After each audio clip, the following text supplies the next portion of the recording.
Hi, everybody. This is Silvio Canto in Dallas, Texas on Sunday, April the 26th. And as we like to do on Sunday nights, we'll be chatting with our friend George Rodriguez from South Texas. George, the weather up here is actually very pretty today. What's it like down there? We've had quite a bit of rain the past week, but today it's just humid. It's a little overcast, but it's very pleasant. It's very nice. It's not super hot. It's kind of like the way it is here, but last night there was some really big storms outside of the Metroplex to the northwest. I mean, we were like, what can I say? They were talking about baseball size hail. Wow. But it didn't affect the Metroplex. It was in the outlying areas to the northwest, maybe actually closer to Oklahoma. But it was, anytime they talk about baseball hail, size hail, that's major league, major league hailing, to say the least. Well, big story, of course, I want to get into with you tonight is this shooting in Washington. Thankfully, nothing. Well, one Secret Service agent, I guess, was hit, but he's fine. Thank the vest protector that he had, or bulletproof vest protector. But a guy got pretty much closer to the action that I think we want to see. And of course, now you're having all the conversation. And I've looked at this guy's background, George. This guy's a head case. I mean, this is a guy, this manifesto. First of all, why in the world would somebody write a manifesto that he's going to kill? I mean, that right there tells me this guy's a head case. You can dislike politicians, but to actually sit there and write a manifesto and say you're going to go out and kill people because, well, I don't know. I guess there's a few too many people like that in the country, unfortunately, George. Yeah. I really do believe that we cannot excuse this guy as being a head case. I think he is an intelligent person. Yes. I think more than anything else, he is misguided. He is maybe brainwashed is a better term. Yeah. He has accepted the leftist liberal point of view completely and totally. I think he sees himself as a revolutionary. I mean, this guy has degrees from major colleges, universities, Caltech. He's not a dummy. No. And, the verbiage that he uses is nothing more than the talking points of liberals and leftists on MSNBC and at the Democratic National Committee. They are... he repeats the same phrases and comments. And I think that's the problem here. I think it's very, very ironic that this character who is using the words that the liberal press uses chose the press corps dinner to attack. Yeah, and that is interesting. That's very ironic. And I think that we cannot downplay that issue. Right, and he could have, who knows? He could have shot a journalist. Yeah. If he got in that room, and more likely he would have killed a journalist than any of the official people who were there. But I want to agree with you. He's a head case, but I didn't mean to say by that I feel sorry for him. I think this is a man, as you say, has been brainwashed. But here's where I feel strongly about this, George. The kind of rhetoric that you heard from this man or that he wrote in that manifesto, whatever, there are people in the right who write these things, again, in the other direction. But they're not on cable news. At least they're not on Fox News. That's a guy like that would never be allowed. I mean, he would never survive on Fox News. But if you listen to Joey Reid whenever she was on, oh my gosh! Well, she has her own podcast, and nobody even calls her out on her podcast. Right. She's making even worse comments now. Right, and I'm not sure how many people listen to that, George. But you're right, though. You're right, and this is the thing where people say, well, there's a lot of hatred on both sides. Yes, there is, but not to the same degree. I have never heard on a Fox News primetime show a person go in there and say Barack Obama is a dictator, a felon, pedophile. Right. I mean, there are. I guess I'm not. But you hear that all the time on MS Now. And, exactly. And I think that's what that. I mean, I think the left has to address. They have a problem with these people. The left has a problem, with creating these people who then go out and write a manifesto and then do something like this. This guy, you're exactly right. He was pretty smart. He knew how to get on a train and go to Washington, D.C. and register in the hotel where this was happening. So I don't know. I think the left has a problem. They're going to have to deal with it because these people are going to end up going after the left. This is the third time that an attempted shooting. Now, there was a report, a discussion on Fox earlier this afternoon, where they enumerated several instances where there had been arrests that have not made necessarily big news, but 3 incidents where their shots have been taken, where the individual has gotten in place, and at the last moment there is an arrest or there is a shooting, as well as I think it was something like 5 or 6 instances where they are caught ahead of time. And no president in our history has ever suffered this. Right. And I think that this is very, very disturbing. It is. And I think the Democrats, or maybe more the left, has to look at it. Yeah, has to look at itself in the mirror and say, what have we created in the name of destroying Trump? Because I will make a prediction to you right now, George. If the Democrats win the House, and some of the polls show that they will. Let's for a second assume that they do. I'm not 100% convinced of that, but just for the sake of our discussion, let's assume they win the House, and they have not a big majority. Nobody's going to have a big majority, and then all of a sudden, many people like the one who just got elected in New Jersey from the Squad, and all of these people are now in the House. They're not going to be happy with governing. They want to go out and get Trump. They want revenge. They want chaos. But they want revenge. I'm glad you brought up that word, George. They want revenge against a man that people voted for. Exactly. Which I find amazing. I mean, if we're talking, they respect democracy, as they call it.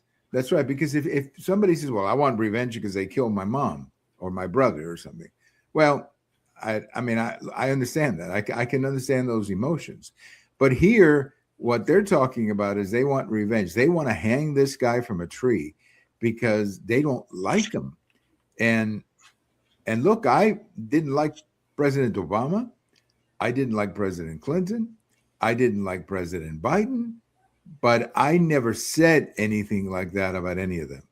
And I've been doing my video podcast now since 2007. That's almost 20 years, I guess. And I've been on Univision, as you know. I've been on regular radio. I've been on lots of places. And I have never said anything like that about President Obama or about any Democrat. I have said, for example, during the Obamacare debates, I was pretty busy here locally with that debate, George, at Univision. And I explained that I didn't think it would work, but I never took it personally. I never called Barack Obama a dictator. I never said that he was a pedophile. I never said anything like that. And even when Bill Clinton was having his rough days, you might say, with the Monica Lewinsky story, the worst thing that I ever called Bill Clinton was reckless. That I said he was a reckless man. If you're going to do that in the Oval Office, come on, you got to expect the consequences. But I never, I never favored that he be shot. I mean, so I don't know. The left has to come to terms with this anger. And I remember the late Rush Limbaugh, George, be back in 19 and 20 when Trump derangement syndrome was off the charts. He said, these people have all this built up anger, and eventually they're going to turn it on their own people. Yeah. And that's what I think is going to happen, especially if they lose the House this fall. Yeah, I think as Professor Solwell explained, that you've got the leftists who are the anarchists, the revolutionaries, the activists, the political activists that are ready to change the world.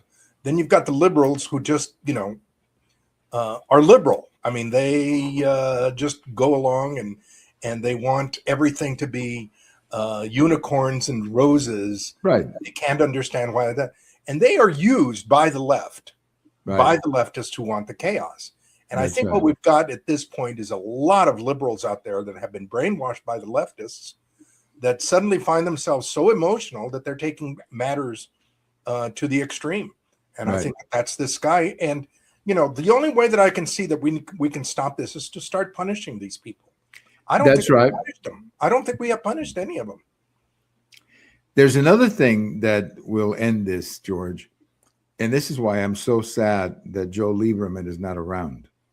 But Lieberman would have stood up to this. Because Lieberman was the kind of man who would have stood up to this. Well, I can't imagine what he would say about the way that the Palestinian supporters are carrying on about Israel at this point. Yeah, no, I agree with that. I agree with that. So far, the only man who is doing it on their side is John Fetterman. Correct. Now, my guess, and just a guess, I haven't spoken to any of them directly. My guess is that there are a lot of Democrats who are just scared to death of these people. One of them, his name is Chuck Schumer. Yes. And they're scared to death of a primary. Mm-hmm. And that's what it's all about. They have this, they've made this deal, if you will, with the left that says, I don't want you to primary me. So in order to keep you off the primary, I'm just going to sound like you. And I'm going to say all these outrageous things that you guys are saying. I'm going to say them. And that way you're not going to primary me. That's what I think is happening, George, with many of these people. I agree. I think that they've reached a tipping point in their political philosophy and their political behavior, and they need to pull themselves back from the edge, because it's. It just was so ironic that here they are at the press corps dinner, which is, in my opinion, one of the top events of Washington, D.C., of social life in Washington, D.C. I mean, every year, this is a big, big, big event where the president, the cabinet, and the top executives of the media all participate. And for this to happen, I think it shows the point of the point that we have reached in the inability to speak to one another, as well as the hatred that has been spread. Right. And it's more the hatred that has been spread, and again, that's why I don't want to excuse this guy. This guy is well within the framework of his mind. I mean, he planned it very, very well. He must be punished. He must be punished for his. Well, I hope so. And he's been arrested, so I assume there's going to be federal charges against him, and I'm sure he'll be found guilty. In DC. Yeah, so I'm sure there'll be federal charges against him. I don't see how he can get out of it, but I think he's going to jail for a while, maybe for a long, long time. I hope so. But I will tell you that one more time, that I believe the left is going to have to deal with this extreme left that is cultivating all this hatred, and they're the ones who are, inciting this. I have never seen a right-wing Republican say we should kill Barack Obama. I haven't. Yeah, attack. How about someone that called out or attacked Maxine Waters? How about Yes. someone that has attacked or even protested in front of Governor Walz? I mean, Yes. it's just unheard of. It's just unheard of. And it's happening to them too. Look at the incident in Governor Shapiro's home last year, Yes, where they actually by went their own after their people. own. Yeah. So no, I think the left is going to have to, or not the left, but the Democrats are going to have to shut this down. They're going to have to grab this angry animal by the neck and say, it's over. You're not going to play anymore. You're not going to wear our uniform And anymore. I have my doubts about that, Silvio, because the left is so bent on destroying America, on redoing. All right, let's not use the words destroying America, on reshaping America. Right. Those are the words that Obama used. Remember, Right. Obama wanted to Transforming is what they, transform America. yeah, that's what they call it. And what that means is that they don't like the current America. Right. They don't. Politically, economically, or socially. And so that's why, all of this turmoil. And so for them, for the Democrats to tell the leftists, stop it, would tell the leftists that the Democrats want the current America. That's, and that's why I just don't think that they're going to do it. Well, you're probably right, or it's not going to happen as soon as we want it to happen. But there has to be leadership within the party that says, folks, we are killing ourselves doing this. Yeah. And I mean, aside from the damage to the country, this is not healthy for us. I repeat, I regret that Joe Lieberman is not around anymore, because I do believe Joe Lieberman would have gotten up, whether in the U.S. Senate or outside of the Senate, and he would have delivered a speech and said, folks, this is wrong, this is crazy, and we got to stop it. And I think somebody like LBJ, right, or JFK. I mean, I cannot imagine these guys, if they were alive, watching what's going on, listening to somebody like AOC or the new congresswoman from New Jersey, yeah, and accepting them. No, you're right, and they wouldn't have accepted them. As I think I said the other day, that there was a time. Actually, it's not my original line. It came from Chris Matthews, who works for NBC. And Chris Matthews said, this is several years ago, he said, once upon a time, you knew the difference between a Democrat and a socialist. In this country, you knew the difference between a Democrat and a socialist. And that is getting very difficult to do these days. Let me just say one more thing about the shooting, George, because I thought about you when I heard that it was at the Washington Hilton. This was the place, of course, same hotel, where President Reagan was shot. Now, the difference is overwhelming. He was actually shot, and he came very close to being killed that day. Obviously, with President Trump, there was that risk was not the same. But did you think about when you heard Washington Hilton that take you back at all to? Oh yeah, definitely. Because it took me. Every time I hear that an event is going to happen at the Washington Hilton, for example, the First Lady spoke there 2 weeks ago. Right. And whenever I hear that there's going to be an event, I kind of cringe. I go, I hope things are okay. Yeah, well, I was not there. I mean, I heard about it on TV like everybody else, I guess. But when I heard that it was at the Washington Hilton, I just said, "Oh my gosh, we've been here, and it's unfair, of course, because I'm sure that's a very good hotel, and many things have been done there before. But I couldn't help but remember President Reagan coming out that video where he's coming out of the door there and the shooting. And I will say one more thing about the First Lady. You mentioned she spoke there. Today is her birthday. Oh yeah, which is a nice. I really felt bad about her yet. Oh gosh, I just cannot imagine. I mean, this is the third time, and there have been 6 other times that I'm sure she's heard about. Oh sure, but I just can't imagine what that poor woman is going through at this point. Well, and their son. I mean, you have to think about their son, and I mean, their son obviously is. I'm sure has a lot of security.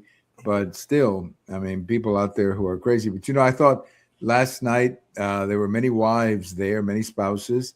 Robert Kennedy's wife was there. And I mean, look, any Kennedy, when in the middle of something like this, you gotta you got to think the worst. I understand.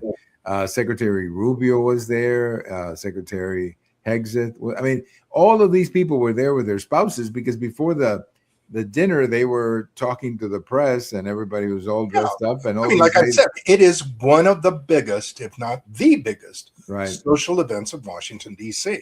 That's I mean, right. Having an invitation to the Washington Press Corps dinner is, like winning the lotto. I mean, I'll take that. Take that from me because it's, I've been there, done that, and it's people pay money for an invitation. That's right. And again, for this to happen, I mean, it's just, I don't know. I'm flabbergasted. I am. Well, I'm also angry too at these people because I think it's time somebody on their side has to get up and say, folks, that's it. No more of this. If you're going to say stupid things like Trump is Hitler and ICE is Gestapo, you're not coming on our show. Exactly. Look, I've had that happen to me. I've been on Univision with people who say these crazy things about Gestapo and and Hitler. And one time I had it. And I said, look, you don't even know what a dictator is. Okay, you're making all these idiotic statements. You don't even know what a dictator is. I happen to know what a dictator is because my dad's cousin spent 14 years in a political prison. And what was his crime? Doing exactly what you're doing. You're accusing, criticizing.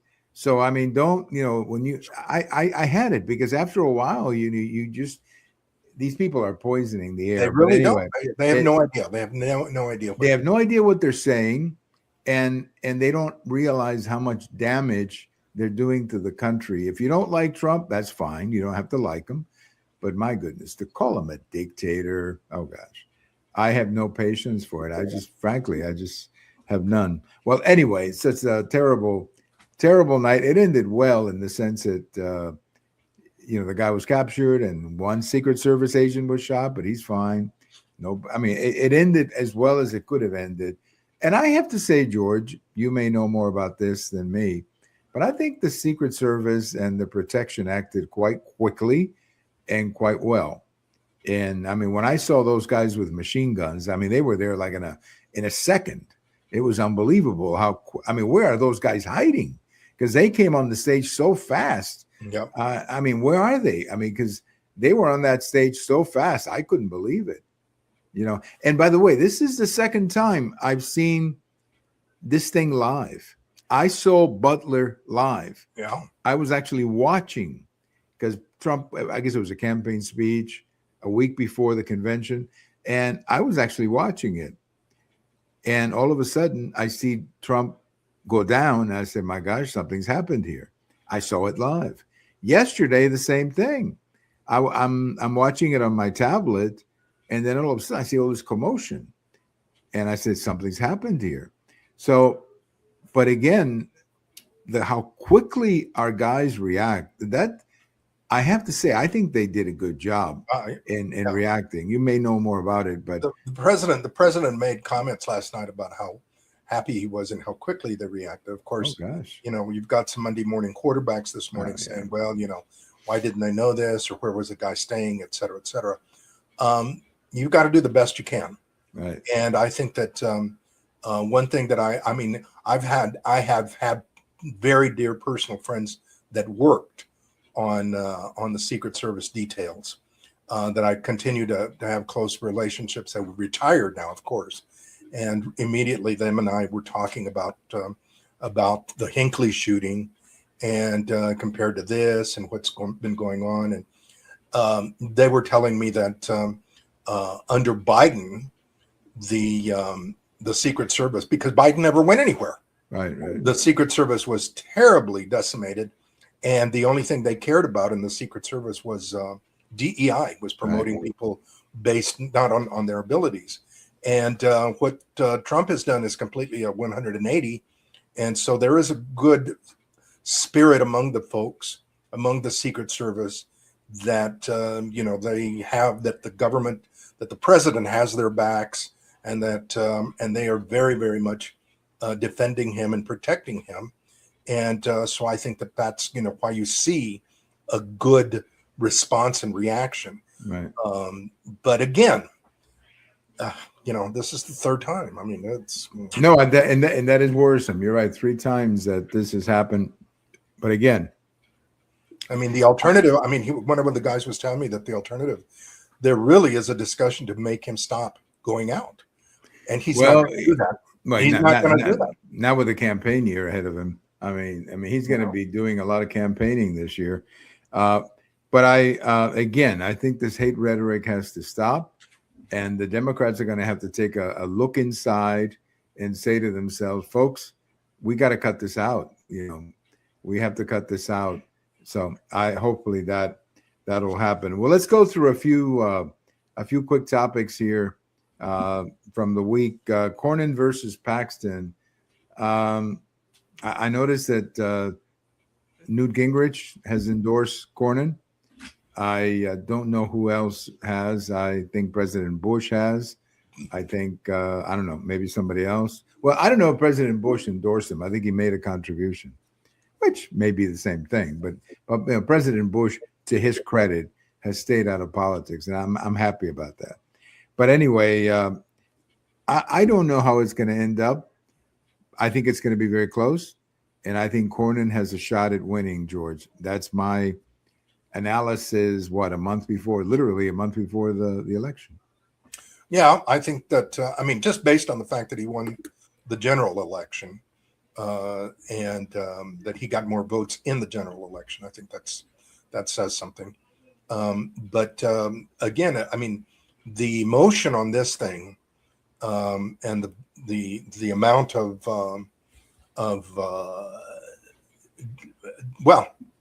the passion that's there, I think it's going to be very, very telling as to how many people get to the polls. Right. No question that the passion is with Paxton. No question about that. Yeah. No, I have no doubt about it. You're right about that. There's a lot of passion with Paxton, but there are lots of votes with Cornyn. So maybe it's a choice between who's more passionate and. Well, it's going to be one of the money moderates versus the passionate grassroots. So. Yeah, no, you're right. I think that's a great explanation. So, we'll keep a closer eye on it. I think we'll begin to see a lot more polling data in the next 30 days, but it is literally 30 days from today. A quick note here, George, as we fly through our time today. You may remember that a couple of weeks ago, a couple of CIA operatives were killed in a car crash. They were not killed in an operation. They were killed in a car crash up in Chihuahua. And the president of Mexico said, what are these people doing here? The governor of Chihuahua is to the north, where Ciudad Juarez is. It borders on El Paso and exactly, Texas. Yeah. It borders on Texas, yeah. And the governor up there said, well, they've been working with us in this cartel operation that we've been taking out a chemical lab or something. And when I heard that, and I heard the president of Mexico say, well, they're not supposed to be here. Now she said it again. Look, I think she's covering her behind because I think, and she's doing a terrible job of it. Yeah. Because for her to save, I don't know what they're doing here, tells us either they don't trust her. Right. Because she's been compromised by the cartels, or she's dumb. Two things. She's for not a dumb. head of state to say, I didn't know what happened, right, that makes them look bad. On the other hand, that the governor acknowledges that they've been working, shows it how desperate the folks are to try to address the problem of the cartels in their backyard. It is hard for me to believe, and I've spoken to a few Mexican friends who agree with me. It is hard to believe that a CIA operation like this could go on without the president knowing, but you may be right. Maybe they fear leaks. Exactly. And they're sitting there saying, hey, if we tell them, they're going to get the word out and we're going to lose the element of surprise or whatever. But you got to remember that this woman continues to support the Cuban Castro regime. Well, and she's tied into the previous government. which is not a good I don't thing. know. I don't know. I mean, I certainly would not trust her.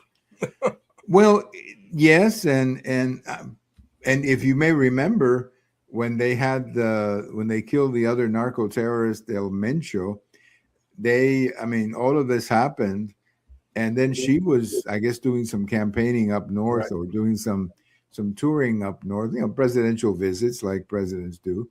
And all of a sudden, the media goes up to her for a comment, and she sounded a lot like, I didn't know anything about this. Talk to the military office, and I'm sitting there going, really? That's pretty scary. So maybe, I don't think she's dumb. Okay, she's not dumb, but I think she may be playing dumb because she has so. Well, she's telling people, basically the Mexico policy, which I think is very stupid, but the Mexico policy is, we don't allow foreigners or foreign troops or whatever in our country.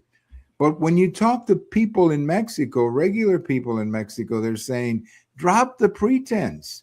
We need their help. Yeah.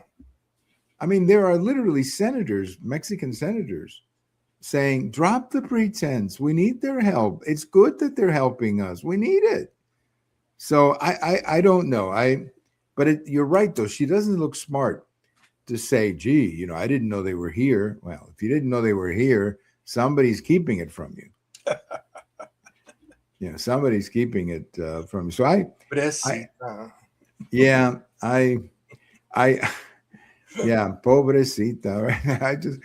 I feel like, I don't think she's being straight. She ought to just come out and say, yes, we've approved this. And in fact, it's been very successful. And we're doing it. It's a mutual respect with the United States, but we're doing it, and get it over with, because everybody else in the country thinks that way, George. Yeah. Yep. Yeah. This is I ridiculous. agree. I think hopefully she is playing dumb to protect herself. Again, that's a negative in my book, because she's protecting herself rather than protecting the government. Well, sure. Exactly. But on the other hand, if they haven't told her, I think that also is very, very telling. Yeah. If they're not telling her, then I think that's a bigger problem, because that confirms that they don't trust her, and they don't trust the people around her. And that could be a major problem. Well, a couple of quick things here, George, as we wrap up. The Pope Leo came back in the last couple of days and made some good clarifying comments about illegal immigration and borders, and basically said, look, states have the right to protect their borders and to control what he called unregulated entry, which is a nice way of putting illegal immigration. Illegal immigration, yeah. And I thought I'm glad the Pope did that, because I think the Catholic Church at the Vatican level needed to explain that, because in the previous comment that he made about the war, he maybe didn't say it correctly or whatever. But now I think he's on record saying, hey, no, countries have the right to regulate borders. And he also said something, George, that, and I've got a post about this at the American Thinker today. He also said something that I think was very profound. He said, unregulated entry, by the way, I love that. Unregulated entry creates a lot of social disorder. Yep. And that is such a smart way to say it. Because that's what it does. When you have a lot of people coming in, and all you got to do is look at he's got a perfect example in one of the most Catholic countries in the world, in Spain. This past week gave amnesty to millions of illegal aliens from Africa that have been pouring across from Gibraltar, or from Morocco into Gibraltar. 500,000 for several years. It's been happening, and they just gave a blanket amnesty, which immediately caused all sorts of economic, political, and social problems. Immediately, the biggest problem is that now that they did issue some conditions, like you cannot be in trouble or something like that. But I think the conditions are not very tight. But the one thing that had a lot of Spanish people and many Europeans concerned is that the minute you give residency to somebody in Spain and he gets a Spanish passport, what else does he They get? can move into it, yeah, because of the U. That's right. Now all of a sudden he can get on a train in Madrid and go anywhere in the Correct. EU without any difficulty. So that Exactly. people are saying, "Hey, wait a minute. If you're You've I don't created know, a problem for the rest of us. yeah, if you're in Poland, you don't want this. You don't want these people coming to your country." So that's the other thing. But I'm glad the Pope clarified it. Yeah, As I say, I I think have he's a got court. to, he's got to be very, very specific from now on when he speaks. You can't speak in generalities anymore. I mean, Well, and the liberals and the leftists run with it. And that was one of the problems that Pope Francis had. He didn't understand, and he didn't understand that there were people in the media who were setting him up with questions. Yes. That's what his problem was. So they would come up to him and ask him a question. And I think Pope Francis would try to answer from his heart, with his heart, not realizing that he was being set up to say things that would then be used, politically. So this guy, he was pretty smart, Pope Leo. So I got to give him credit. I might even become a fan of the White Sox if Pope Leo keeps. I'm not going to take it that far. No, I'm not either. But I'm really hoping that he'll come to a White Sox game sometime, maybe next year. That would be so much fun to have the Pope throw out the first ball. And if the White Sox ever made it to the World Series during his term, man, you got to fly him in. You got to fly him in for. I remember in basketball. I can't remember which university. It was a university from Chicago, a small Catholic university that made it into the Elite Eight was of basketball. DePaul? Was it DePaul? No, it wasn't DePaul. It was Loyola. It was Loyola, I think it was. Yeah, Loyola. Yeah. And they had a nun, a 90-year-old nun. That was she was on the team. Right. She was there all the time in her little wheelchair, and I think that it would carry more weight if the Pope was there. Yes, I agree. I would agree with you there. But there was one incident. Speaking of nuns and baseball, we had an incident here in with the Texas Rangers, where there was a nun who had been to every home game in the history of the team. And this lady, I'm trying to remember her name, Sister, I think she's passed away actually. And this lady, she would actually go down and talk to the players, and she became almost like, I'm not going to say the team mascot, but I recall a couple of times players saying that they felt a lot better about their chances when she was at the game, So she did throw opening day one year, or at another occasion. She threw the ball, and she was in pretty good shape. She made a pretty good pitch for a lady probably in her 70s or 80s. Angels in the outfield. Yes, she had that lady had a fastball. So I'm sure that her class had a lot of discipline when she was teaching at the Catholic school. I'm pretty sure of that. Well, one quick topic, George. It's kind of a complicated topic, and that's the Iran war, but I actually think that President Trump is doing the right thing by tightening the blockade and forcing these people and basically squeezing them with the blockade and keeping the military card open, or optional, I should say. I think that's the right thing for now. How long he's going to do that, I don't know. But at the moment, I think that's the right call, George. Well, I think, again, President Trump has had a tremendous knack of doing two things. First of all, of standing up for America. And unfortunately, there are too many people who are just not used to that. But first of all, of him standing up for America. But then secondly, of him having the foresight to plan 2 or 3 steps. The guy plays chess instead of checkers. Right. And, people expect immediate returns. And rather than understanding that, these issues are very complicated, and sometimes you got to wait a couple of weeks, maybe even a month. But George, this thing President is is doing the this right is thing. 47 years old. This problem, Yes. half a century we've been dealing with this problem, and just this last few days, I saw this on this day in history. In the last few days, remember I remember. I mean, I remember. I was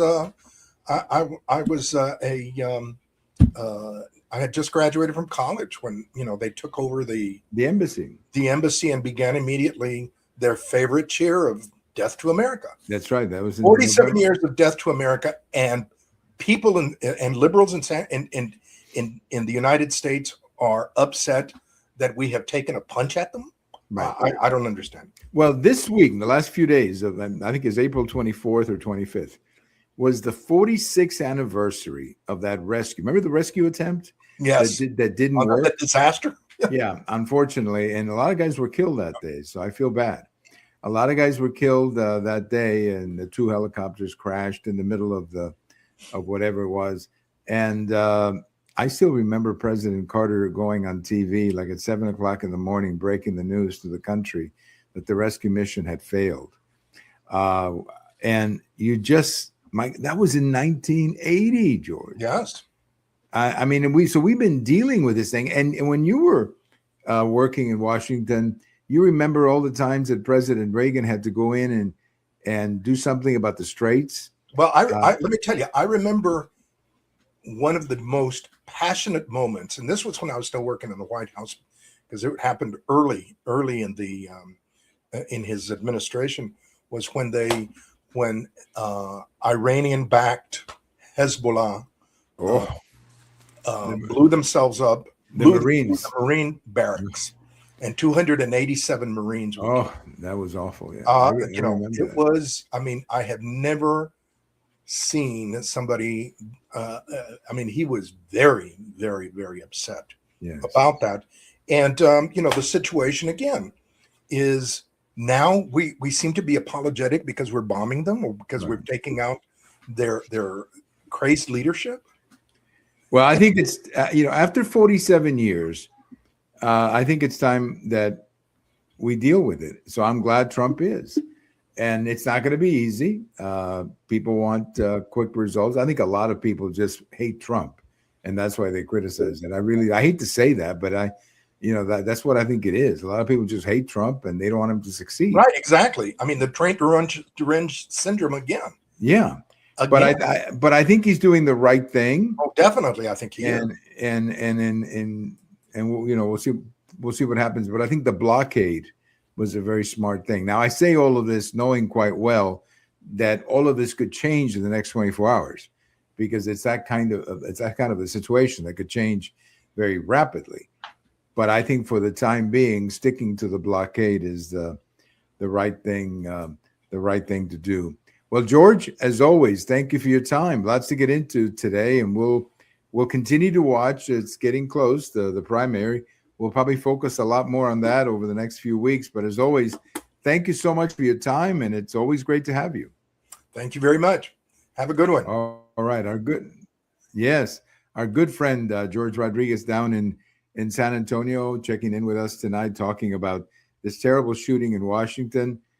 And yes, I'll say it again. The left, they need to look at themselves in the mirror. And when I say the left, I'm not talking about, centrist Democrats or stuff like that. I'm talking about the crazy left.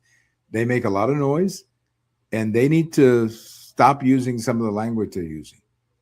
If they don't stop, this is not going to stop. So this is why John Fetterman is the only one doing it right now. Others need to join. And it's a shame that Joe Lieberman is not around anymore. But one guy who should do it if he wants to run for president is Governor Shapiro of Pennsylvania. He should stand up and give a speech saying this crap has to stop. He needs to do that if he wants to run for president in 2028. Thank you for listening. This is Silvio Canto in Dallas, and we'll talk to you later. Bye-bye, everybody.